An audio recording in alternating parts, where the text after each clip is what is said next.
beer. Tastes like Las Pacific. You see me looking, I'm not looking, you're looking. The Rock came out of a sort of new obsession of mine, which is wine, but a new obsession from just a standpoint of being incredibly invested and interested in what this world is all about. So I read a book called The Billionaire's Vinegar, which is one of the great books about wine and about the most expensive bottle of wine ever sold at auction. It was a bottle that the Forbes ended up purchasing. At the time, it was an ungodly amount of money. People have spent more money on one bottle of wine, but one bottle of wine they purchased for $156,000. And the bottle was apparently or supposedly owned by Thomas Jefferson. Reading this book and thinking to myself, this is crazy. First off, not only is it cool that maybe there's a bottle of wine that's in existence that was owned by Thomas Jefferson, has his initials on it, supposedly found in a walled-up cellar in some place in Paris. But I'm just thinking, this story is incredible, and somebody's willing to pay $156,000 for this bottle that's surely vinegar. It just fascinated me to no extreme, and that story, that just experience of reading and finding out more about the world of wine and the connoisseurship and even the auction circuit got me really interested. And I wanted to know why.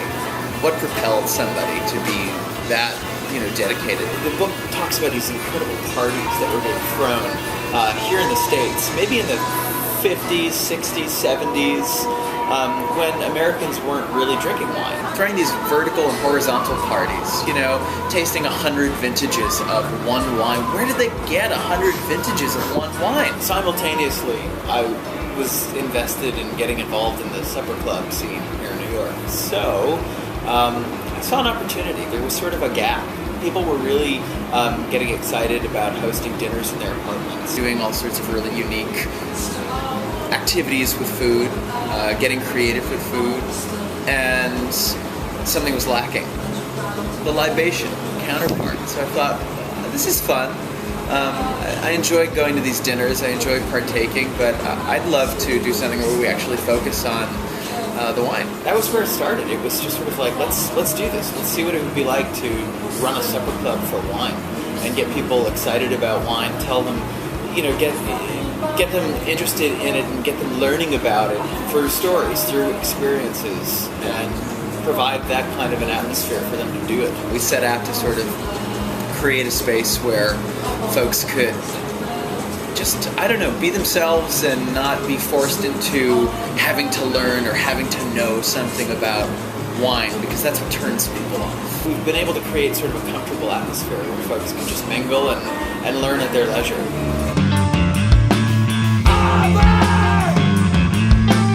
It depends. It sort of varies. I have phases, but right now I'm really into Pinot Noir. If you'd asked me that a year and a half ago, I would have told you that I hate Pinot Noir. I spent 5 months in 2011 in California and immersed in the wine world there. Just sort of, I wanted to work in a cellar. I wanted to work in a tasting room. I wanted to do anything that I could get involved with, and there was a project, a brand new winery that was literally being built, and they needed somebody to help introduce the voice of their brand online, and they were situated right down in Carneros, right in southern Sonoma. A wonderful place called Ramsgate Winery, and I fell in love with Carneros Pinot Noir down there.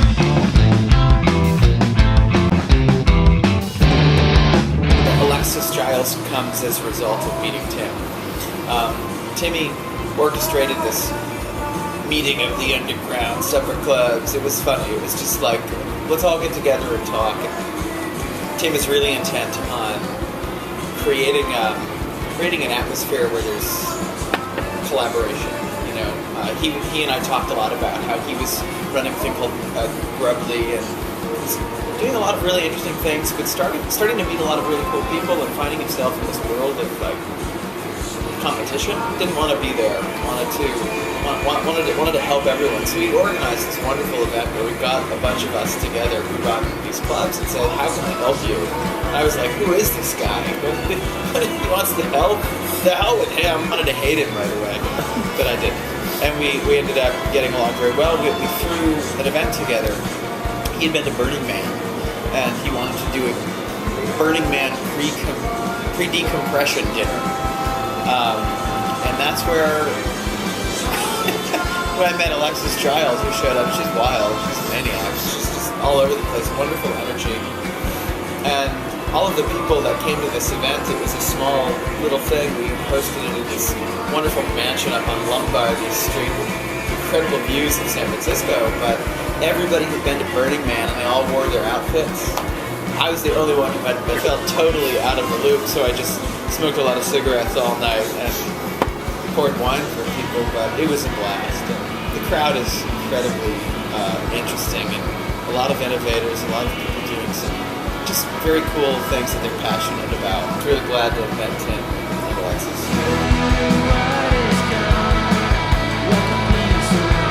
There's too much of a dependency on other people's opinions. If there was some way to take the critic,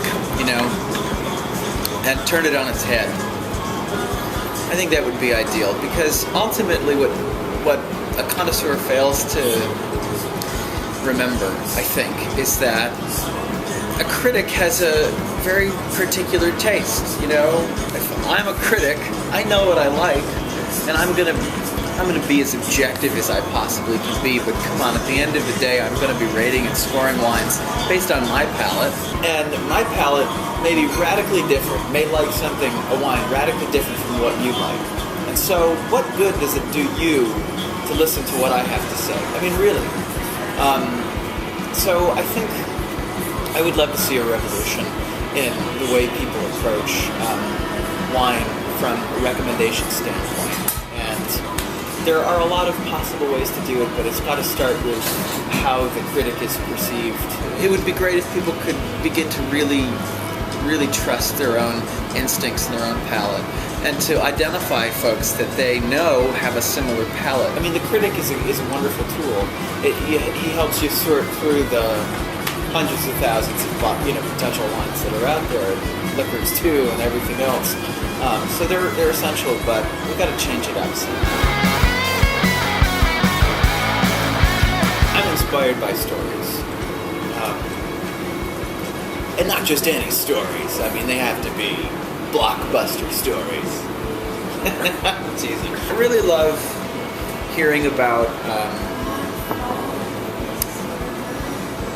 some situation, and it could be anything. It could be any. It can be in literature. It can be in business. It can be in wine.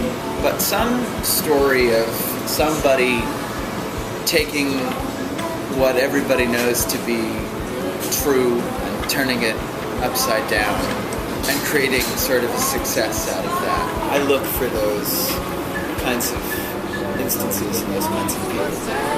So I'll take you to grills. Take me where there's buzzing lights, pizza slice, many eyes. Hear the sun go with pressure over fucking words of bottle smashing man. This is knocking me out on the edge. You're the only one we know about. 3 days, so we can afford.